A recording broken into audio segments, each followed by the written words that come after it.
Hello everyone, একটা বড় রকমের আপডেট এসছে। আমার মনে হলো এটার সবার সঙ্গে একটু শেয়ার করাটা দরকার, এই মুহূর্তে শেয়ার করা দরকার, কারণ এটা একটা বড় আপডেট। জিএসটি, যেটা গুডস অ্যান্ড সার্ভিসেস ট্যাক্স, সেটা আমাদের বলতে পারা যায় যে ইনডাইরেক্ট ট্যাক্সের একটা বড় চাঙ্ক বা সবচেয়ে বড় চাঙ্ক আসে জিএসটির মধ্যে থেকে।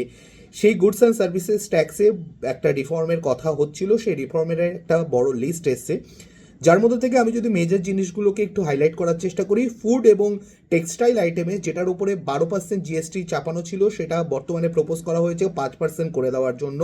তারপরে যেটা ইলেকট্রনিক্স, টিভি, এসি, ফ্রিজ, এই সব আইটেমের উপরে যেটা 28% ট্যাক্স ছিল, মানে যেগুলো একটু লাক্সারি আইটেম, সেইগুলোর উপরে 18% করা হয়েছে। ছোট গাড়ির ওপরেও 28% এবং তারপর আবার সেস লাগানো হতো, সেটাকে কমিয়ে 18% বলা হয়েছে।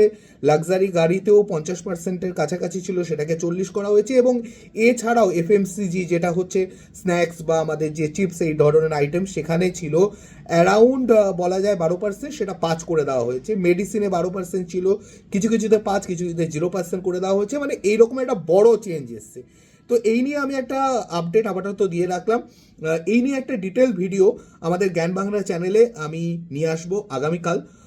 সবাই ভিডিওটা দেখতে পারো বা দেখতে পারেন, যাতে এইটার সম্বন্ধে আরও আপডেট, আরও ডিটেলসে বোঝা যায় কার কার ওপরে এটা চাপটা বাড়লো, কার কার ওপরে চাপ কমলো, পুরো